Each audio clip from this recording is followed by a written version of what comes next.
आप सभी का एक बार फिर से हमारे YouTube चैनल पर हार्दिक स्वागत है। आप सभी अपनी अपनी परीक्षा की तैयारी में लग गए होंगे क्योंकि अगले माह आपकी बोर्ड परीक्षा है। आपकी बोर्ड परीक्षा की तैयारी में यह वीडियो आपकी बहुत मदद करने वाला है। इस वीडियो में पहले तो यह बताया गया है कि बोर्ड परीक्षा में पेपर कैसा आता है और दूसरा प्रश्नों का हल कैसे करते हैं ताकि आपको अपनी मेहनत के अनुरूप अंक प्राप्त हो सके। यही तरीका आपको एग्जाम में अपनाना है। तो चलिए देखते हैं पेपर हल करने का तरीका।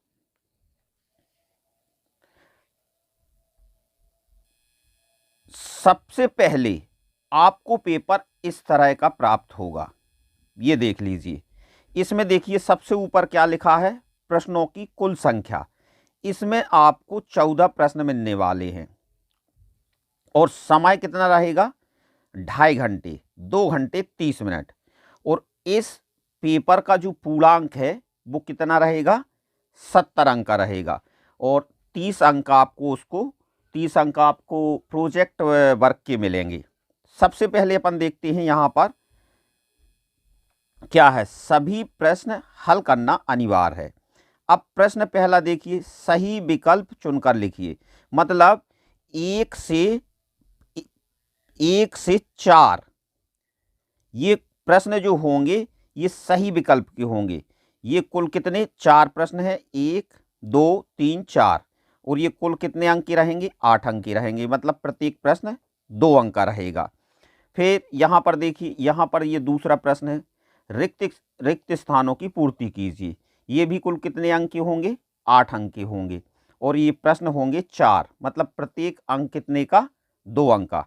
तो इस तरीके के आपके 16 अंक ये हो गए। अब चलते हैं अपन प्रश्न क्रमांक 3 से। प्रश्न क्रमांक 3, 4, 5, 6 और 7, ये देखिए प्रत्येक के अंक यहाँ निर्धारित किए गए हैं। 5 प्रश्न होंगे 3-3 अंक के, मतलब 5 15 अंक के। फिर प्रश्न क्रमांक 8 से, ये 5 अंक का रहेगा। और ये भी देखिए 9वां भी 5 अंक का, 10वां, 11वां, 12वां, ये सब 5-5 अंक के रहेंगे। और प्रश्न क्रमांक 13 और 14, ये कितने कितने अंक के, 7-7 अंक के रहेंगे। तो इस प्रकार आपके टोटल प्रश्न हो जाएंगे 14, और इन 14 प्रश्नों के कुल अंक कितने हो जाएंगे, 70। अब हमें एक चीज का ध्यान रखना है। सबसे पहले पेपर में प्रश्नों को हल कैसे किया जाता है। कुछ बच्चे बहुत गलती कर देते हैं। सीधा अगर मान लीजिए यहाँ पर मैं एक उदाहरण देता हूँ। ये प्रश्न क्रमांक तीसरा, 1 किलोग्राम आटे की कीमत 25 रुपये है, तो 25 किलोग्राम आटे की कीमत क्या होगी। बच्चे क्या करते हैं, सीधा 25 गुणित 25 बराबर 625, बस 625 रुपये, इतना करके चले आते हैं। तो देखिए ये प्रश्न कितने कितने अंक का है, 3 अंक का है। अगर आप इस तरीके से सॉल्व करेंगे तो जो आपकी पुस्तक चेक करने वाला है, क्या वो इतने पे आपको 3 अंक दे देगा कि नहीं देगा, ये आप खुद सोचिए। क्या इस प्रश्न का सॉल्व ऐसे ही होगा, नहीं, ये तरीका बिल्कुल गलत है। तो आगे हम इस वीडियो में इन प्रश्नों को किस तरीके से पेपर में हल करना है, हम वही सीखेंगे, और यही तरीका आपको एग्जाम में भी अपनाना है। तो चलिए सबसे पहले अपन देखते हैं आज का पहला प्रश्न। ये देखिए यहाँ पर बिल्कुल अलग अलग दिया है, क्योंकि आपको जो पेपर मिलेगा उसी पेपर में आपको अपना आंसर लिखना पड़ेगा। अलग से कोई क्वेश्चन पेपर और आंसर शीट नहीं मिलेगी। उसी में आपके प्रश्न रहेंगे और उसी में जगह रहेगी, तो आपको वहीं पर उसका आंसर लिखना होगा। अब चलिए अपन शुरुआत करते हैं प्रश्न पहला से। सही विकल्प चुनकर लिखिए। यहाँ पर है, पहला है, एक मोटर बोट 1 घंटे में 20 किलोमीटर की दूरी तय करती है, तो 3 घंटे में दूरी तय करेगी। इसके 4 ऑप्शन है, 4 ऑप्शन में से कोई एक सही होगा। अब यहाँ पर एक मोटर बोट 1 घंटे में 20 किलोमीटर, तो 3 घंटे में, तो 20 का हम इसमें गुणा कर देंगे तो 20 तिया 60, मतलब कौन सा होगा, ए ऑप्शन बिल्कुल सही होगा। अब वहाँ पर हमें जहाँ पर इसमें लिखा होगा आंसर लिखा होगा, तो इसमें हम ए लिख देंगे, ANSWER आंसर। तो इसमें हम लिख सकते हैं 60 किलोमीटर,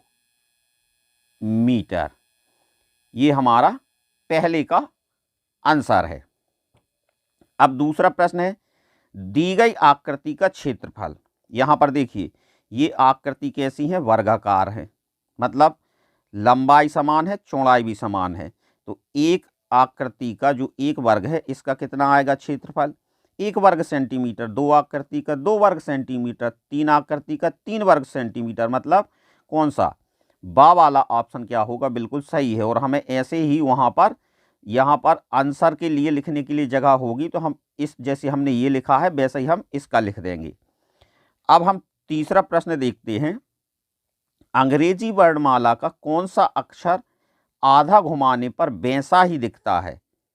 अगर मान लीजिए इन 4 अक्षरों को हम आधा घुमाएं तो वैसे ही बिल्कुल सेम कौन सा अक्षर दिखेगा। देखो ए तो नहीं दिखेगा, ए गलत है, सी भी नहीं दिखेगा, ओ, हाँ ओ दिखेगा, पर यहाँ लास्ट वाला क्या है के, तो के भी नहीं दिखेगा। तो इसका कौन सा, सा वाला ऑप्शन बिल्कुल सही होगा। अब चौथा प्रश्न देखते हैं, पहली 3 विषम संख्याओं का जोड़ है।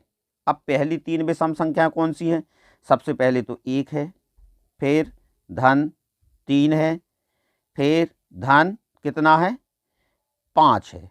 ये पहली 3 विषम संख्या 1 3 5, इनका जोड़ मतलब योग 5 3 8, 8 और 1 9। देख लीजिए 9 कौन से अंक कौन से ऑप्शन में है, चौथा वाला ऑप्शन इसका सही होगा। ये देखिए हमने सही विकल्प की जो चारों प्रश्न थे उनको बड़ी आसानी से हमने हल कर लिया है। अब अपन चलते हैं दूसरे प्रश्न पर। दूसरा प्रश्न क्या है, रिक्त स्थानों की पूर्ति कीजिए। रिक्त स्थानों की पूर्ति करना है। पहला है, समबाहु त्रिभुज को 1/3 घुमाने पर वह खाली स्थान ही दिखेगा। अब समबाहु त्रिभुज जानते, सम मतलब होता है समान, सम मतलब समान, बाहु मतलब कहलाता है भुजा, मतलब ऐसा त्रिभुज जिसकी सभी भुजाएं समान हो वो समबाहु कहलाता है। यदि अब उसको 1/3 घुमाएंगे, 1/3 मतलब मान के चलिए एक जो त्रिभुज होता है उसके तीनों कोण कितने होते, तीनों कोणों की माप कितनी होती है 180 अंश।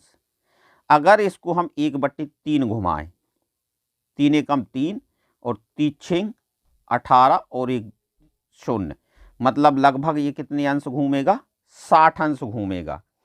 अब समबाहु त्रिभुज है जिसकी तीनों भुजाएं कैसी हैं, समान हैं। अब चाहे आप उसको सभी इसके जो कोण हैं वो 60-60 अंश के हैं, अब चाहे तुम इसको पूरा घुमा दो, आधा घुमा दो, 60 अंश घुमा दो, जितना भी घुमाओगे वो कैसा ही दिखेगा, समान दिखेगा। मतलब यहां पर क्या आ जाएगा, समान, यहां पर आ जाएगा समान ही दिखेगा। चलिए एक हो गया। दूसरा, यहां पर देखिए, यहां पर इस श्रृंखला को पूरा करना है, एन जेड, तो अगला क्या आ जाएगा, यहां पर फिर से एन आ जाएगा क्योंकि ये श्रृंखला चल रही है। घन की खालिस्तान सतह होती हैं। घन तो सभी जानते होंगे, इसमें कितनी सतह होती हैं, कितनी सतह होती हैं देख लीजिए, एक ये सामने, एक इसके पीछे, 2 3 4 5 6, घन की सतह कितनी होती हैं, 6 होती हैं। फिर है चौथा प्रश्न है, पानी से भरे हुए एक गिलास में 5 रुपये का एक सिक्का डालने पर पानी का तल 2 सेंटीमीटर ऊपर उठ जाता है। पानी से भरे गिलास में यदि 5 रुपये का एक सिक्का डालते हैं तो पानी का तल 2 सेंटीमीटर ऊपर उठ जाता है। 5 रुपये के 2 सिक्के, एक सिक्के में 2 सेंटीमीटर तल ऊपर उठता है, तो 2 सिक्के डालेंगे, 2 सिक्के डालने पर पानी का तल खालिस्तान सेंटीमीटर उठेगा, तो कितना आ जाएगा इसमें 4 सेंटीमीटर। चलिए, हमने प्रश्न दूसरे को भी सॉल्व कर लिया है। अब आते हैं हम प्रश्न क्रमांक तीसरा से। अब यहाँ पर देखिए इनको किस तरीके से सॉल्व करना है। सबसे पहली चीज़ यहाँ पर एक चीज़ का ध्यान रखना है, जब इस प्रकार के प्रश्नों को हम हल करेंगे तो गणित एक ऐसा विषय है कि इसमें कुछ बच्चे क्या कर देते हैं, यहीं पर जब आंसर लिख देते हैं ANSWER, ये गलत है बिल्कुल। क्यों? देखिए, इसमें आंसर नहीं है, इसमें पहले अपन को हल करना है, पहले प्रश्न को हल करना है। जब हल करने के बाद उत्तर मिलेगा तो लास्ट में हमें आंसर लिखना है। अब इसको किस तरीके से हल करना है, देखिए पहले प्रश्न पढ़ लीजिए। 1 किलोग्राम आटे की कीमत 25 रुपये है, तो 25 किलोग्राम आटे की कीमत ज्ञात कीजिए। ये ज्ञात करने के लिए बोल रहा, मतलब इसको हमें हल करना है। तो सबसे पहला काम है, हम यहाँ पर हल लिखेंगे। ये हमने हल लिखा। अब यहाँ पर देखिए प्रश्न में 1 किलोग्राम आटे की कीमत दी हुई है, मतलब ये एक एक नियम का सवाल है। तो इसको हम हल कैसे करते हैं, चूंकि 1 किलोग्राम आटे की कीमत बराबर कितनी दी है, 25 रुपये। ये 1 किलोग्राम आटे की कीमत है। अब हमें क्या करना है, तो 25 किलोग्राम आटे की कीमत ज्ञात कीजिए। इसलिए 25 किलोग्राम आटे की कीमत बराबर 25 गुणित 25 रुपये। ये देखिए, अब हमें यहाँ पर बराबर के नीचे बराबर लगाना है। 25 में 25 का गुणा करेंगे तो कितना आ जाएगा, 25 होता है 625 रुपये। ये आ गया हमारा 25 किलोग्राम आटे की कीमत कितनी आई, 625 रुपये।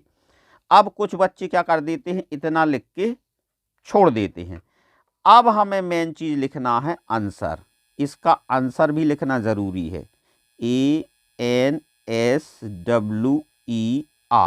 आंसर में हमें क्या लिखना है, क्या पूछा था, तो 25 किलोग्राम आटे की कीमत ज्ञात कीजिए।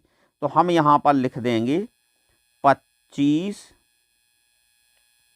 किलोग्राम आटे की कीमत 625 रुपये होगी। अब ये देखिए, अगर आप इस तरीके से हल करेंगे और बिल्कुल स्पष्ट दिखना चाहिए, हर एक लाइन देख लीजिए, पहली लाइन में क्या लिखा है, दूसरे में क्या लिखा है, कितना हमारा आंसर आया है, और ये स्पष्ट। ज़्यादा है तो यहाँ अंडरलाइन कर दीजिए जब आप आंसर लिखते हैं।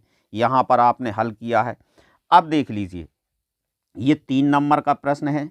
अगर आप उसको इस तरीके से लिखेंगे तो जो चेक करने वाला है, काफ़ी चेक करने वाला है, वो हल का देखिए, आपने हल बिल्कुल बाकायदा विधिवत किया है तो इस पे 2 अंक इस पे दे देगा, और एक आपने आंसर लिखा है तो आंसर का भी वो अलग से 1 अंक दे देगा। मतलब इस प्रश्न को हल करने के आपको पूरे 3 में से 3 अंक मिलेंगे यदि आप इस तरीके से प्रश्नों को सॉल्व करते हैं। आपको यही तरीका अपनाना है। यदि मेरे द्वारा बताया गया तरीका आपको पसंद आया हो तो चैनल को सब्सक्राइब और वीडियो को लाइक करना ना भूलें, और यह वीडियो अपने उन सभी दोस्तों में शेयर कर दीजिए जो कक्षा 5वीं में इस वर्ष अध्ययनरत हैं और वो एग्ज़ाम देने जा रहे हैं, ताकि वो भी ये तरीका देख सकें। चलिए अब हम देखते हैं चौथा प्रश्न। चौथा प्रश्न क्या है? चौथा प्रश्न है, दी गई आकृति का परिमाप ज्ञात कीजिए। हमारे पास ये आकृति है, इस आकृति का परिमाप ज्ञात करना है। तो इसका हमें सबसे पहले हल करना है। परिमाप बराबर क्या होता है, हमने पढ़ा है। परिमाप बराबर होता है सभी भुजाओं की लंबाई का योग, और एक फार्मूला भी है। तो अगर यदि हमें फार्मूला मालूम है तो हम वो फार्मूला लिख देंगे। परिमाप बराबर होता है, परिमाप बराबर 2 फिर गुणित लंबाई धन चौड़ाई, लंबाई धन चौड़ाई, कोष्टक बंद कर देंगे। अब परिमाप हमें ज्ञात करना है, तो परिमाप बराबर 2 ज्यों का त्यों, लंबाई देख लीजिए यहाँ पर 5 सेंटीमीटर, धन चौड़ाई कितनी है 4 सेंटीमीटर, कोष्टक बंद कर देंगे। अब हमें क्या करना है, कोष्टक अलग करना है। तो बराबर 2 फिर कोष्टक यहाँ अलग करेंगे तो यहाँ गुणा आ जाएगा, 5 4 9, 9 दूनी 18। तो परिमाप बराबर आ जाएगा 18 सेंटीमीटर। ये तो हो गया हमारा हल। अब हमें लिखना है इसका क्या, आंसर। तो आंसर में हम क्या लिखेंगे, आंसर में लिख देंगे दी गई आकृति का, दी गई आकृति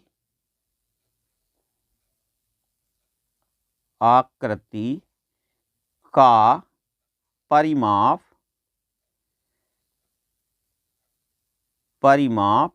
कितना आया, 18 सेंटीमीटर होगा। ये देखिए हमने हल अलग किया और इसका आंसर अलग लिखा। तो अगर आप इस तरीके से हल करेंगे तो आपको बिल्कुल पूरे 3 में से 3 अंक मिलेंगे। इस तरीके से हम ये जो 3 अंक वाले प्रश्न हैं इन सभी को इसी तरीके से सॉल्व करेंगे। जैसे एक ये है, 5वां प्रश्न है। यहाँ पर देखिए, यहाँ पर क्या लिखा है, 345 सेंटीमीटर को मीटर में बदलिए। 345 सेंटीमीटर हमें मालूम है। अब हम इसका हल करेंगे। हल बराबर, चूंकि 100 सेंटीमीटर बराबर होता है 1 मीटर। 100 सेंटीमीटर बराबर कितना होता है, 1 मीटर। इसलिए 1 सेंटीमीटर बराबर 1/, कितना आ जाएगा, 100 मीटर। अब कितना दिया है, इसलिए 345 सेंटीमीटर बराबर 1/100 गुणित 345। अब हम क्या करेंगे, यहाँ पर इसको लिख सकते हैं 345/100। अब हमें क्या करना है, 345 में 100 का भाग देना है। तो यहाँ हम रफ काम का यूज़ कर सकते हैं। आप रफ काम भी वहीं पर करें जहाँ जो प्रश्न कर रहे हैं हल, उसी के बाजू में रफ काम करें, ताकि जो चेक करने वाला है वो देखे कि आपने जितना इस सवाल से संबंधित सॉल्व हल किया है वो सब यहीं मौजूद है। तो इससे सामने वाले पे एक अच्छा इंप्रेशन जाता है कि आप एक अच्छे इंटेलिजेंट लड़के हैं। तो आपको जितने अंक हैं वो पूरे अंक देगा। अब 100 में से 100 का भाग देंगे तो 100 कितना होता है, 300। अब घटा देते हैं तो यहाँ पर 5, यहाँ पर 4। ये देखिए ये सेंटीमीटर था, ये यहाँ पर बन गया 3 मीटर और 45 सेंटीमीटर बचा है। तो इसको हम लिख सकते हैं क्या, 3 मीटर 3 मीटर और कितना 45 सेंटीमीटर। मीटर में बदलने के लिए था, या इसको अपन दशमलव लगा के भी लिख सकते हैं, 3.45 मीटर, ऐसा भी लिख सकते हैं, ऐसा भी लिख सकते हैं। अब हमारे पास यहाँ पर आंसर लिखना है, तो आंसर में हम क्या लिखेंगे, ANSWER, आंसर बराबर 345 सेंटीमीटर को 345 सेंटीमीटर को मीटर में बदलने पर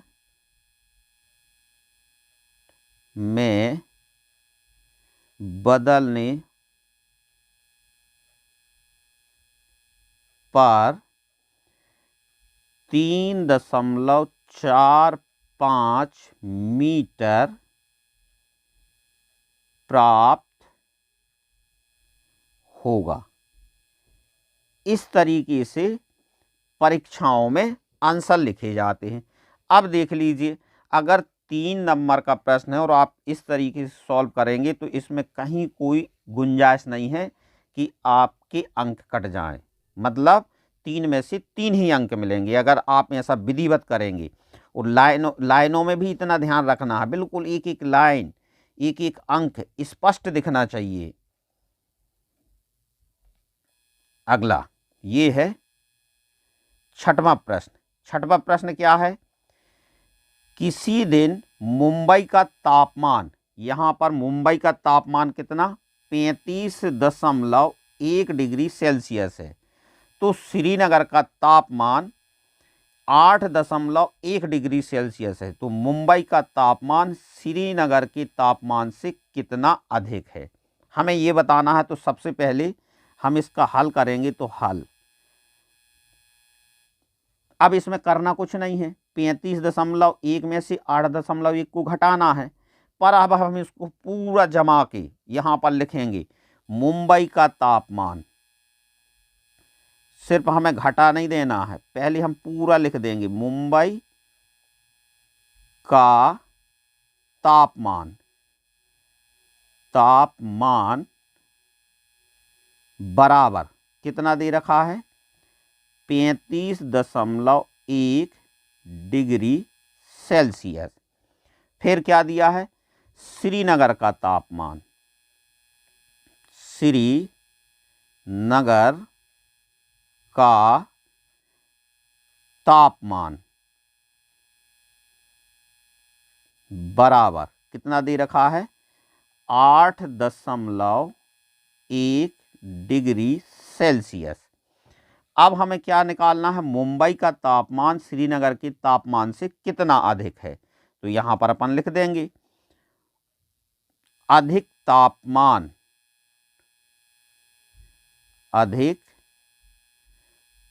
तापमान बराबर 35.1 डिग्री सेल्सियस ऋण 8.1 डिग्री सेल्सियस। अब हमें घटाना है, तो यहाँ पर हम रफ काम में 35.1, और अब यहाँ पर एक चीज़ का ध्यान रखना है, दशमलव के नीचे दशमलव आना चाहिए, 8.1। अब घटा दीजिए, 1 में से 1 गया 0, दशमलव के नीचे दशमलव, 5, 15 में से 8 गया तो 7, और यहाँ पर बचा 2, कितना बचा 27 डिग्री सेल्सियस। ये देखिए, अब हमें लिखना है आंसर। तो आंसर में हम क्या लिखेंगे, जो चीज यहां पर पूछा गया है, इसमें पूछा गया था मुंबई का तापमान, तो यहां लिख देंगे मुंबई का तापमान तापमान श्रीनगर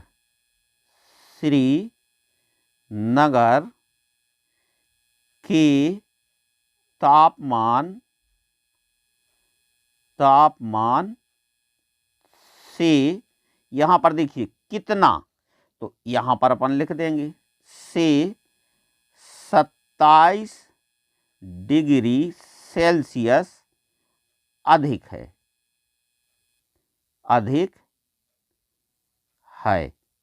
ये देखिए इस प्रश्न का चाहे तो हम एक लाइन में भी कर सकते थे। यदि हम इसको एक लाइन में करते तो केवल हमें 1 अंक मिलता।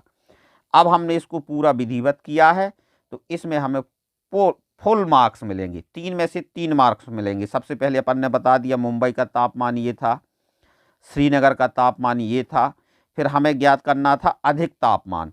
तो अधिक तापमान बराबर मुंबई के तापमान में से हमने श्रीनगर के तापमान को घटा दिया तो बराबर कितना आ गया 27 डिग्री सेल्सियस। फिर हमने उसी का आंसर लिख दिया जो चीज़ पूछा था, मुंबई का तापमान श्रीनगर के तापमान से 27 डिग्री सेल्सियस अधिक है। तो इस तरीके से हमें सॉल्व करना है। अब अगला प्रश्न देखते हैं। अगला प्रश्न क्या है ये देखिए। अगला प्रश्न है, एक माचिस की डिब्बी का आयतन 10 सेंटीमीटर घन के बराबर है तो 15 माचिस की डिब्बियों का आयतन कितने सेंटीमीटर घनों के बराबर होगा। इस प्रश्न को आप लोगों को जैसे हमने पहले वाले प्रश्नों को हल किया है, आप लोगों को सॉल्व करना है और फिर इसका आंसर करना है कमेंट बॉक्स में। इस चीज़ का ध्यान रखें। इस प्रश्न को आप सभी को सॉल्व करना है कि आप यदि एग्ज़ाम में ये प्रश्न आ गया तो आप उसको कैसे सॉल्व करेंगे, इसका कितना आंसर आएगा। जिस तरीके का आंसर हमने अभी बताया है कि आंसर कैसा लिखते हैं, तो उस तरीके का आंसर आप सभी को कमेंट बॉक्स में लिखकर मुझे सेंड करना है, ठीक है, जल्दी से। अगला प्रश्न देखते हैं। ये रहा 8वां प्रश्न। अब देखिए 8वें प्रश्न से यहाँ से जो आपके अंक हैं वो बढ़ जाएंगे। ये जो प्रश्न है ये 5 नंबर का है। कितने का है? 5 नंबर का है। यहाँ पर क्या बताया, क्या पूछ रहा, देखो समकोण की माप बताइए। पहली चीज यहाँ पर एक चीज बताना है, समकोण की माप बताना है, तथा घड़ी में समय की कोई एक माप लिखिए जहां आप घड़ी की सुइयों में समकोण देखते हैं। सबसे पहले समकोण की माप, तो यहाँ पर अपन हल कर सकते हैं। समकोण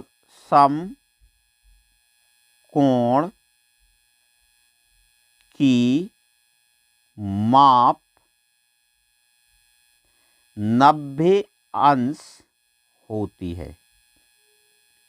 समकोण की माप 90 अंश होती है। ये हमने लिख दिया, यहां से यहां तक का हो गया।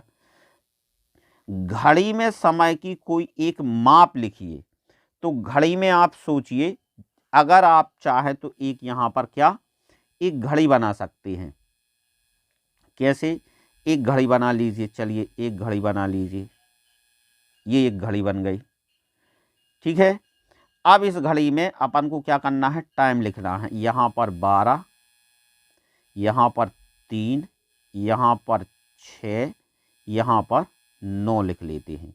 यहाँ पर बीच में ये हमारा केंद्र रहता है जहाँ पर घंटे और मिनट की सुइयां रहती। अब बताइए समकोण कैसा बनता है, या तो 3 बजे बनेगा या फिर 9 बजे समकोण बनेगा।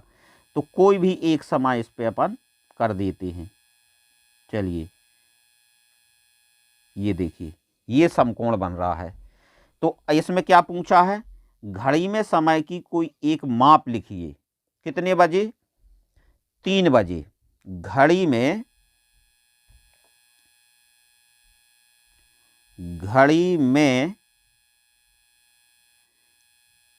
3 बजे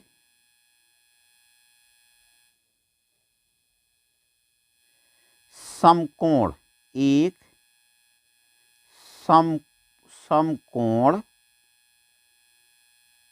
बनता है।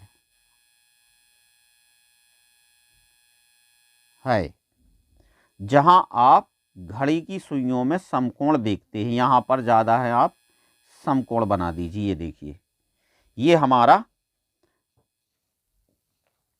हल हो गया। अब आप इसमें क्या, जहां आप घड़ी की सुइयों में समकोण देखते हैं, तो यहां पर आप आंसर में लिख सकते हैं, घड़ी में 3 बजे हम घड़ी की सुइयों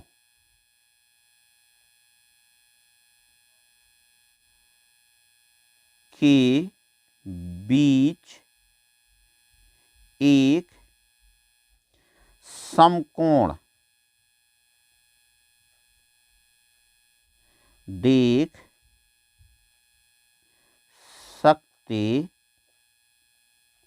हैं। यदि आप इतना लिख देंगे तो आपको पूरे अंक मिलेंगे, 5 अंक मिलेंगे। अगला प्रश्न देखते हैं, ये रहा 9वां प्रश्न। 9वां प्रश्न क्या है, एक दिन के 1/4 हिस्से में कितने घंटे होते हैं, ज्ञात कीजिए। सबसे पहले यहां पर देखिए, यहां पर दिया है दिन और बदलना काय में है हमें, घंटे में। तो यहां पर हम लिख सकते हैं, चूंकि एक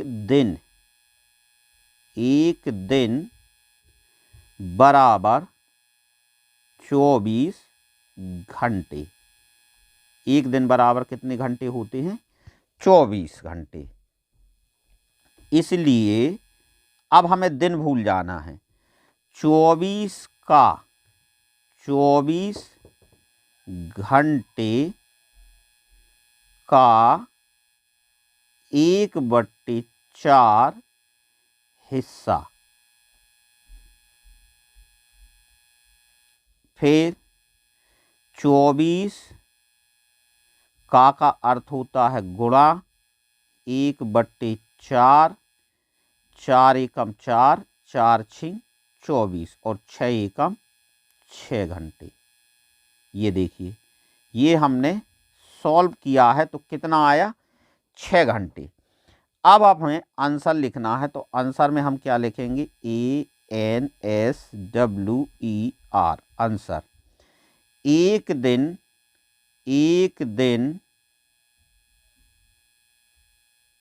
के 1/4 हिस्से में 6 घंटे होते हैं। ये हमें इस तरीके का आंसर भी लिखना है। सबसे पहले हमने एक दिन बराबर 24 घंटे, फिर 24 घंटे का 1/4 हिस्सा निकाला, तो 1/4 से हमने 24 को कैंसिल कर दिया, तो बराबर कितने आ गए, 6 घंटे। अब हमारा यहाँ पर हल हो गया है, तो हमने आंसर लिख दिया। आंसर में क्या लिखा, एक दिन के 1/4 हिस्से में 6 घंटे होते हैं। ये कितने अंक का है, 5 अंक का प्रश्न है। तो आपको इसमें पूरे फुल 5 में से 5 अंक मिलेंगे यदि आप इस तरीके से सॉल्व करेंगे। अब देखिए, हमने 5-5 अंकों वाले भी प्रश्नों को सॉल्व कर लिया है। इसी तरीके का हमें ये करना है। इसका भी आप लोग, एक वर्गाकार कैरम बोर्ड की भुजा की लंबाई 80 सेंटीमीटर है, तो उसका परिमाप ज्ञात कीजिए। आप इसका भी कमेंट बॉक्स में आंसर ज़रूर करें। बिल्कुल आंसर जिस तरीके से हमने आंसर लिखना बताया है, सॉल्व तो आप कॉपी में करेंगे ही करेंगे, पर आंसर हमें कैसे लिखना है वो आंसर आप कमेंट बॉक्स के, इसी वीडियो के कमेंट बॉक्स में आपको आंसर करना है। चलिए, ये भी बिल्कुल आसान है। हाँ, अब यहाँ पर एक चीज़ का ध्यान रखिए। यहाँ पर देखिए, 11वें प्रश्न से क्या होगा, आपको यहाँ पर दो ऑप्शन मिलेंगे। यहाँ पर देखिए 11वां जो प्रश्न है, संख्या 4 और 6 के पहले 4 गुणज लिखिए।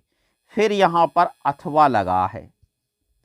अथवा यदि आपसे ये नहीं बनता तो आप ये कर सकते हैं, पर एक चीज का ध्यान रखना, इन दोनों में से दोनों को नहीं करना है, दोनों में से किसी एक को करना है जो आपसे बिल्कुल अच्छी तरीके से आए, आप उसको सॉल्व कर लीजिए। दोनों को नहीं करना। चलिए हम एक सॉल्व करते हैं।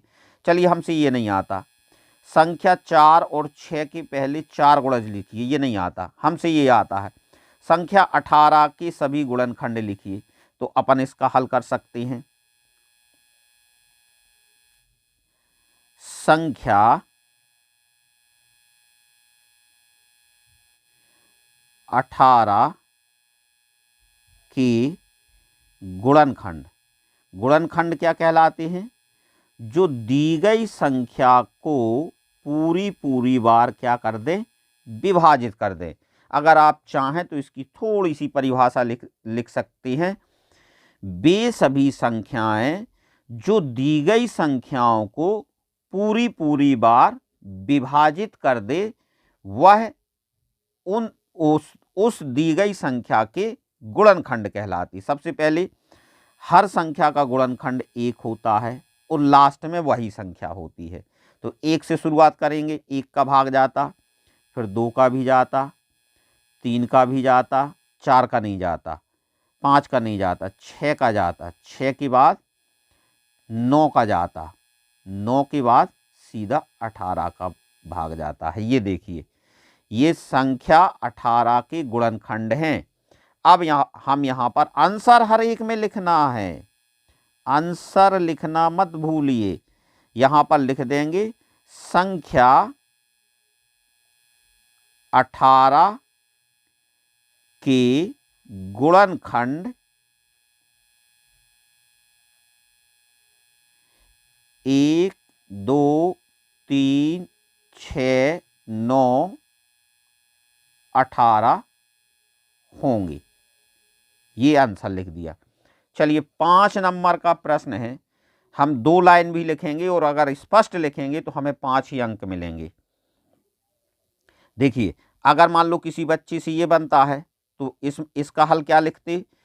संख्या 4 के पहले 4 गुणज, तो कौन कौन सी आ जाती? 4, 8, 12, 16। फिर 6 के पहले 4 गुणज, तो दूसरा यहां लिखते 6 के पहले 4 गुणज, 6 6 दूनी 12, 6 तीन 18, 6 चौकी 24। फिर अपन लिख देते संख्या 4, आंसर में लिख देते संख्या 4 और संख्या 6 के पहले 4 गुणज और उन गुणज को लिख देते। निम्न है। अगला है 12वां प्रश्न। 12वां प्रश्न, हाँ, इसमें भी अथवा लगा है। इन दोनों में से आपको जो इजी लगता हो, जो इजी लगे। देखिए, दिए गए बार चार्ट को देखकर नीचे दिए गए प्रश्नों का उत्तर लिखिए। ये प्रश्न है, जैसा प्रश्न वैसा उत्तर लिखना है। 1 जून को कौन सा शहर सबसे गर्म है? यहां पर देख लीजिए, ये 1 जून क्या है, ये 1 दिसंबर का है। फिर 1 दिसंबर को कौन सा शहर सबसे ठंडा है? ये तो बिल्कुल आसान है इनके आंसर लिखना। 1 जून को कौन सा शहर सबसे गर्म हो, जिसका तापमान सबसे अधिक होगा? ये देखिए, यहाँ पर 33 डिग्री सेल्सियस, फिर 22 डिग्री सेल्सियस, फिर 28 डिग्री सेल्सियस, और ये है 38 डिग्री सेल्सियस। मतलब सबसे गर्म कौन सा होगा?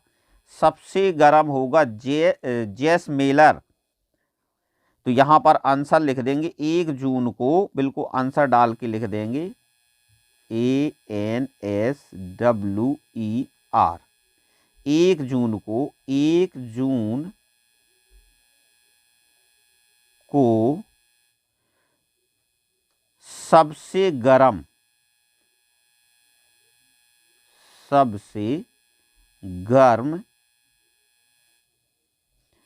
शहर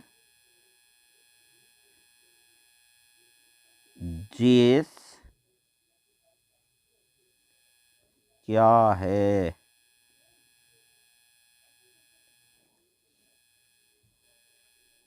जैसलमेर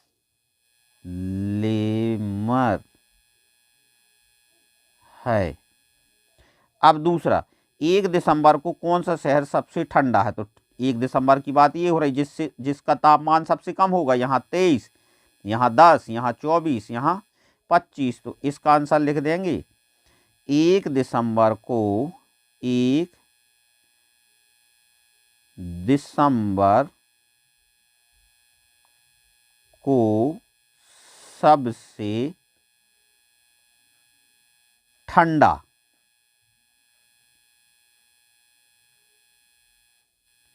शहर जिसका तापमान सबसे कम होगा, शिमला।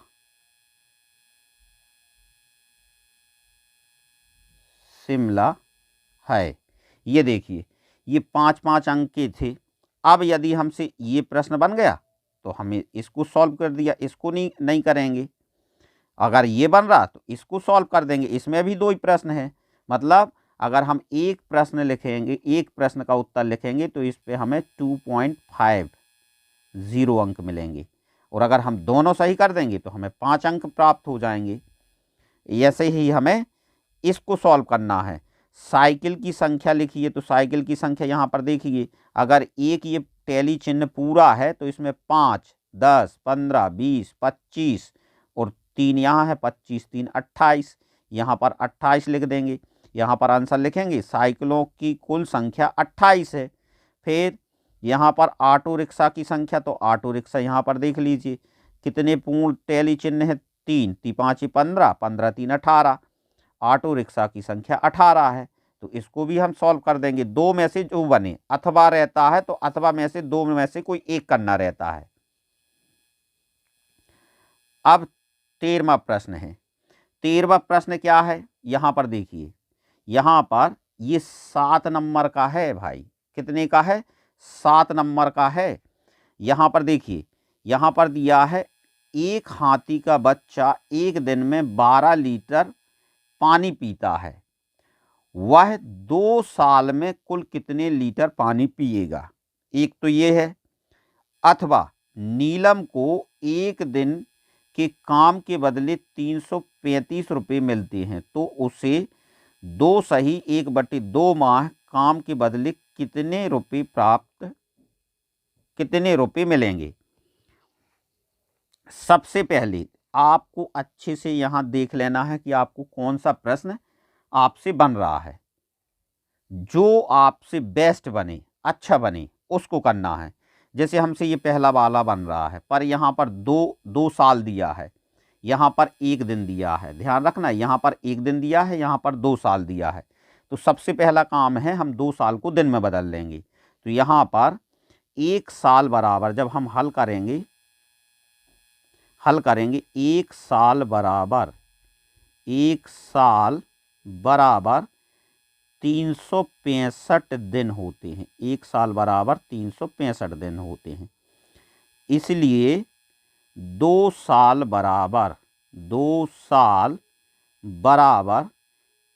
365 गुणित कितना? 2। अब हम गुणा कर देंगे। 365 में हम रफ काम में क्या कर देंगे? गुणा कर देंगे। 365 गुणित 2, 2 पंचे 10, 10 का 0 हासिल की 1, 6 दूनी 12, 13 की 3 हासिल की 1, 3 दूनी 6, 6 और 1 7 बराबर 2 साल बराबर कितने आ गए? 370 दिन। अब हम जैसा एक एक नियम में किए थे वैसा सॉल्व कर सकते हैं। चूंकि हाथी का बच्चा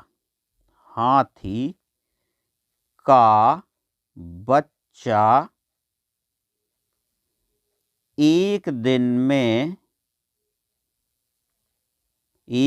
में पानी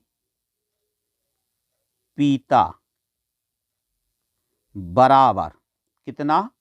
12 लीटर। ये एक दिन का दिया है, एक दिन में पानी पीता बराबर 12 लीटर।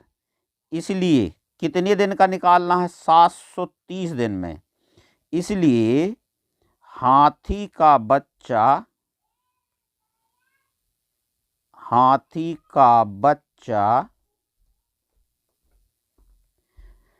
730 दिन में 30 दिन में पानी पिएगा बराबर 730 गुणित 12। अब यहाँ पर हम क्या कर दें, गुणा कर दें, 12 का गुणा कर दें। 12 शून्यम शून्य, 12 एकम 12, 12 24, 12 ती 36, 36 की 6 हासिल की 3, 12 सत्ते 84, 85, 86, 87। ये देखिए कितना आ गया, 8760 लीटर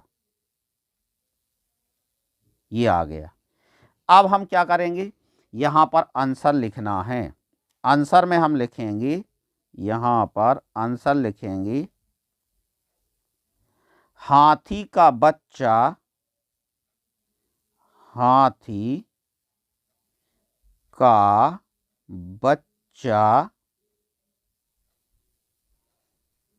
2 साल में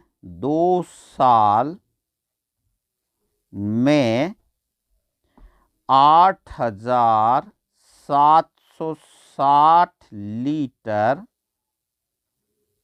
पानी पिएगा। ये आंसर लिख दिया हमने।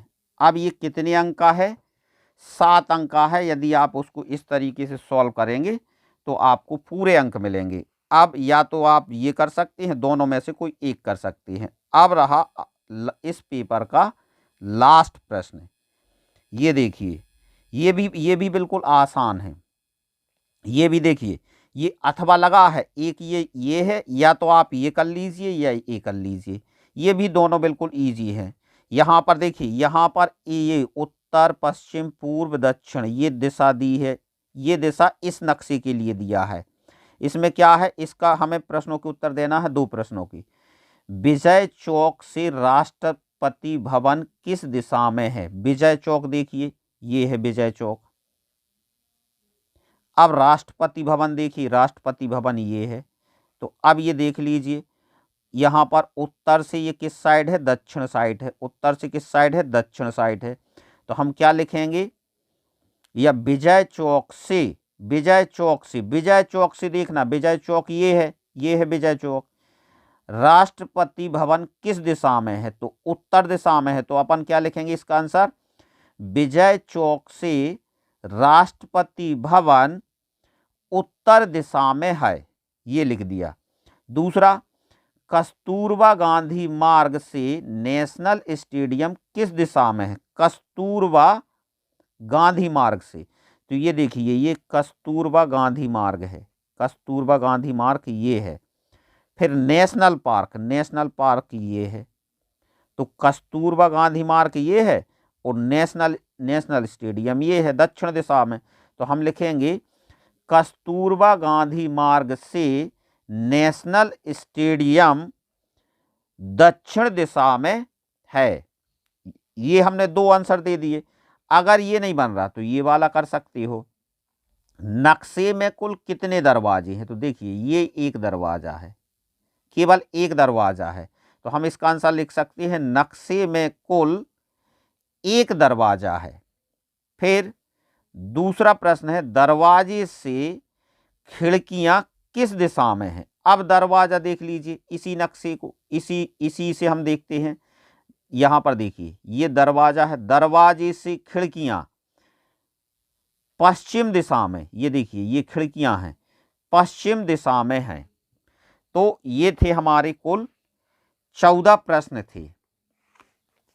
यदि मेरे द्वारा बताया गया तरीका आपको पसंद आया हो तो चैनल को सब्सक्राइब और वीडियो को लाइक करना ना भूलें। और यह वीडियो उन बच्चों तक जरूर शेयर करें जो इस वर्ष कक्षा 5वीं के एग्ज़ाम में बैठने जा रहे हैं। और कमेंट बॉक्स में ये लिखकर ज़रूर बताएं कि आपको किस सब्जेक्ट का पेपर इस तरह के चाहिए। धन्यवाद।